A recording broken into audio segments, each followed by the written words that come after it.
गरीब साध साध सब नेक हैं, आप अपनी ठोरे।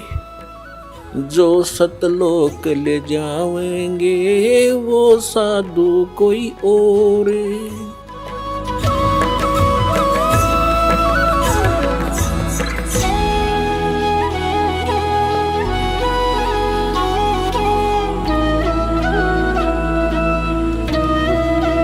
परमपिता परमात्मा पूर्ण ब्रह्म सारी सृष्टि के रचनहार कुल मालिक कबीर जी की असीम रजा से आप सभी पुण्यात्माएं सत्संग सुनने के लिए उपस्थित हुए।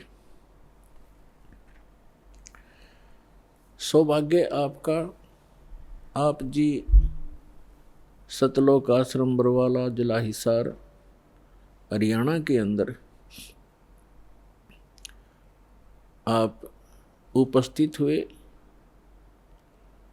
कोटि कोटि जन्मों के शुभ संस्कार जिस पुण्य आत्मा के उदय होते हैं, वही पुण्यकर्मी प्राणी सतलोक आश्रम बरवाला जिला हिसार से जुड़ते हैं।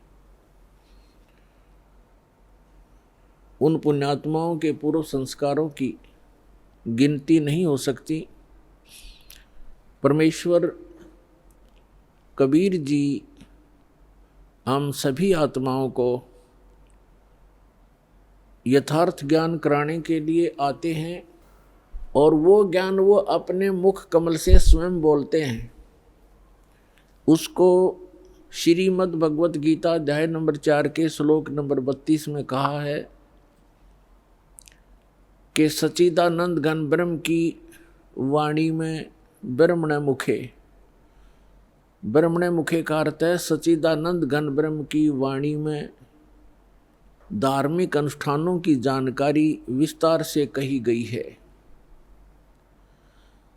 और उस अमर वाणी को, तत्व ज्ञान को जानने के पश्चात प्राणी पूर्ण रूप से मोक्ष प्राप्ति कर लेता है। चौथे अध्याय के 34वें श्लोक में बताया है कि उस तत्व ज्ञान को जो सच्चिदानंद घन ब्रह्म अर्थात परम अक्षर ब्रह्म पूर्ण परमात्मा सत्य पुरुष स्वयं आकर के अपने मुख कमल से जो ज्ञान देता है वो तत्व ज्ञान है। उस तत्व ज्ञान को तू तत्वदर्शी संतों के पास जाकर समझ, उनको दंडवत प्रणाम करने से और निष्कपट भाव से सरलता से प्रसन्न करने से वो तत्वदर्शी संत तुझे उस तत्व ज्ञान का उपदेश करेंगे। इससे एक बात तो ये सिद्ध हो गई है कि गीता ज्ञानदाता ये सच्चिदानंद घन ब्रह्म नहीं है, ये परम अक्षर ब्रह्म नहीं है, ये कंप्लीट गॉड नहीं है। और दूसरी बात ये सिद्ध हो गई है कि गीता जी का ज्ञान इनकम्प्लीट है, ये कंप्लीट नहीं है। क्योंकि गीता ज्ञानदाता स्वयं कहता है कि कोई तत्व ज्ञान है और वो गीता से हटकर है। यदि गीता के अंदर ही वो ज्ञान होता तो वो बोल देता कि गीता अध्याय नंबर फलाने में आप उस ज्ञान को पढ़ो, वो तत्व ज्ञान है। उसने स्पष्ट किया गीता ज्ञानदाता ने कि कोई और ज्ञान है जो गीता का ज्ञान मैं दे रहा हूँ उससे हटकर है और वो कंप्लीट ज्ञान है, कंप्लीट स्पिरिचुअल नॉलेज है। और तीसरा कंसेप्ट ये क्लियर हो गया कि गीता ज्ञानदाता भी उस तत्व ज्ञान से परिचित नहीं है। इसलिए उसने तत्वदर्शी संतों के पास जाकर तत्व ज्ञान को समझने के लिए अर्जुन को कहा है। तो वो तत्वदर्शी संत पुण्यात्माओं ये दास है रामपाल दास, वो तत्वदर्शी संत है जिस ज्ञान का श्री ब्रह्मा श्री विष्णु श्री शिव जी को ज्ञान नहीं, देवी को ज्ञान नहीं, गीता ज्ञानदाता सर्वपुरुष ब्रह्म को ज्ञान नहीं। वो ज्ञान परमेश्वर ने अपनी अमृत वाणी में कबीर वाणी में लिखा हुआ है और कबीर पंथी भी उस ज्ञान को समझ नहीं सके। सच्चिदानंद घन ब्रह्म की वाणी सूक्ष्म वेद कहलाता है। वो सूक्ष्म वेद को जो कबीर पंथी कहलाते हैं वो भी नहीं समझ सके क्योंकि वेदों का समझना ये जनसाधारण की सतर की बात नहीं है। गुरु बिन काहू न पाया ज्ञान, जो थोथा भुस छड़े मूड किसान। गुरु बिन वेद पढ़े जो प्राणी, समझन सार रह अज्ञानी।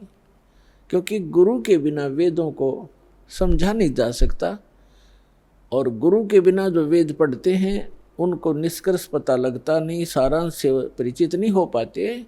इसलिए उनका प्रयत्न ऐसा है जैसे कोई मूढ़ किसान भूस को कूट कर उससे कनक प्राप्ति का प्रयत्न कर रहा हो। जैसे धान की पराली पड़ी हो कहीं पर, और उस पराली को कोई कूट रहा हो, और उससे कोई पूछे क्या कर रहा है, कि धान निकाल रहा हूं, तो उसका व्यर्थ प्रयत्न है।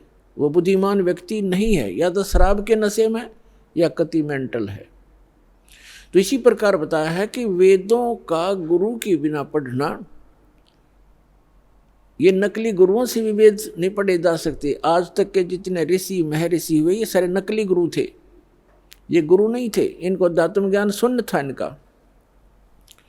गुरु स्वयं परमात्मा आते हैं। तुम साहेब तुम संत हो, तुम सतगुरु तुम हंस, गरीब दास तेरे रूप बिन और न दूजा अंश। आदरणीय स्वामी रामानंद जी ने जब परमात्मा को सचखंड सतलोक यथास्थान पर देखा, और फिर उसको यहाँ पर भी बनारस में भी देखा, काशी में देखा उस कबीर भगवान को, तब कहा था दोहू ठोर है एक तू, और भया एक से दो। गरीबदास जी इन चित्रण कर रहे हैं, जैसे तुलसीदास जी ने रामायण को चित्रण किया। गरीबदास तुम हम कारणे तुम आए हो मगजो। रामानंद जी कह रहे हैं कि हमारे लिए आप सतलोक से चलकर आए हो, दोनों ठोड़ आप ही हो, ऊपर भी सतलोक में सचखंड में भी आप हो और यहाँ भी आप ही हैं। दोहू ठोर है एक तू, भया एक से दो, गरीबदास हम कारणे तुम आए हो मगजो। तुम साहेब तुम संत हो, तुम ही भगवान हो, परमेश्वर हो, और तुम ही वास्तव में संत हो जो संत के अंदर गुण होते। तुम सतगुरु, सतगुरु माने सच्चा ज्ञान देने वाले, सब सदग्रंथों से परिचित आप ही हैं, और आप ही हंस हैं। हंस माने विकार रहित आत्मा, जिसमें कोई किसी प्रकार का दोष ना हो। रियल में जो भक्त होते हैं, कहते हैं, पर स्वामी रामानंद जी कह रहे हैं कि वास्तव में भगवान भी आप ही हो, जो रियल गॉड होता है, कंप्लीट गॉड आप हैं। और आप ही संत हो, संत जो शील स्वभाव के होते हैं, और आप ही सतगुरु हो, सब सदग्रंथों को जानने वाले। सतगुरु के लक्षण कहूँ मधुरे बैन विनोद, चार वेद सठ शास्त्र वो कहे 18 बोध। सतगुरु के लक्षण भी बता दिए कि सभी सदग्रंथों का जानकार होता है, वो सतगुरु होता है। तो उन सब सदग्रंथों का ज्ञान परमेश्वर ने स्वयं सतगुरु रूप में आकर के 600 वर्ष पहले कबीर वाणी में, सच्चिदानंद घन ब्रह्म की वाणी में बोला। तो यहाँ बताया है कि वो परमात्मा स्वयं आकर ही अपना ज्ञान बताते हैं, वो वास्तव में गुरु होते हैं, और उनके द्वारा बोली गई अमृतवाणी लिपिबद्ध की जाती है। वो सूक्ष्म वेद है, सच्चिदानंद घन ब्रह्म की वाणी है, वो कबीर वाणी है। उस सूक्ष्म वेद को कबीरपंथी नहीं समझ सके। अन्य समाज तो कोसों दूर है उनके विधान और परमात्मा के ज्ञान से, लेकिन जो कबीरपंथी कहलाते थे ये नकली हैं सारे, क्योंकि इनके पास कबीर साहब का यथार्थ ज्ञान नहीं, इनके पास यथार्थ भक्ति विधि नहीं।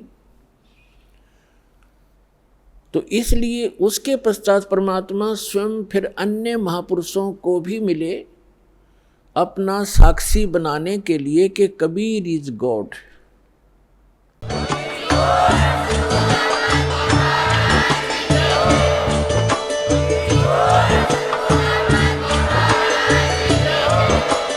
आप सुन रहे थे जगत गुरु तत्वदर्शी संत रामपाल जी महाराज जी के मंगल प्रवचन। अधिक जानकारी के लिए विजिट कीजिए हमारी वेबसाइट www.jagatgururampalji.org।